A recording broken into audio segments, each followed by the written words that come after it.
si tingueu totes les sentències que pot consultar el Consell Jurídic Consultiu per aplicar-les legalment.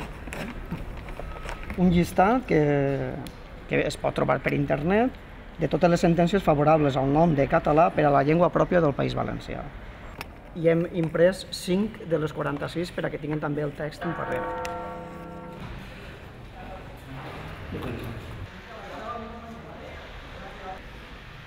Bé, doncs ja ho podeu comprovar, ja està presentat l'escrit. Bé, la finalitat de presentar l'escrit és aportar-li al Consell Jurídic Consultiu una sèrie de sentències que han dictat els nostres tribunals per a que les tingui en compte a l'hora d'elaborar el dictamen que li han demanat el president Fabra i la consellera de Cultura respecte de la conceptuació del terme valencià i català en el nou diccionari normatiu que ha aprovat l'Acadèmia Valenciana de la Llengua. En aquestes sentències, són 46 sentències dels tribunals, s'explica molt bé l'equiparació dels termes català i valencià o valencià i català a l'hora de denominar la mateixa llengua. Per tant, trobo que és fonamental que el Consell Jurídic, en el seu dictamen, també aporta tot aquest material jurisprudencial. I clar, no estem parlant d'una sentència o dos, això és gràcies a les universitats valencianes, gràcies a Acció Cultural, gràcies a l'ESTE i gràcies a persones particulars que han hagut de lluitar contra la Conselleria d'Educació. A mi em preocupa que no es tinguin en compte les sentències dels tribunals que ja interpreten l'Estatut d'Autonomia, la llei d'ús i ensenyament del valencià, i que ja interpreten la legislació que n'hi ha sobre el terme valencià, que en algun decret o alguna ordre s'ha hagut de publicar en el diari oficial per a donar compliment a alguna d'elles. I elles ho interpreten en el sentit d'equiparar el terme a català, tal com fa el món filològic en tot el món sencer.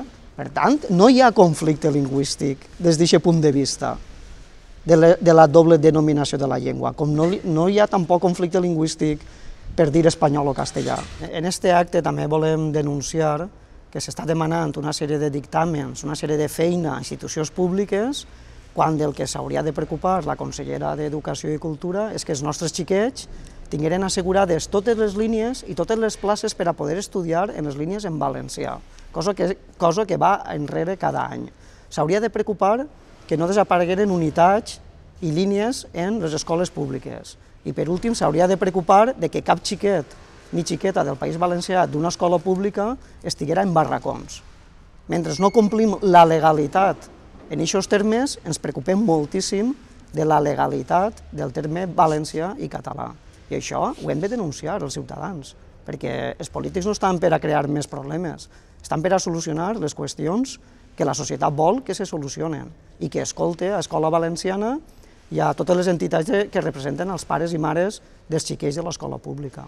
No hi ha conflicte lingüístic des del punt de vista de la doble denominació de la llengua.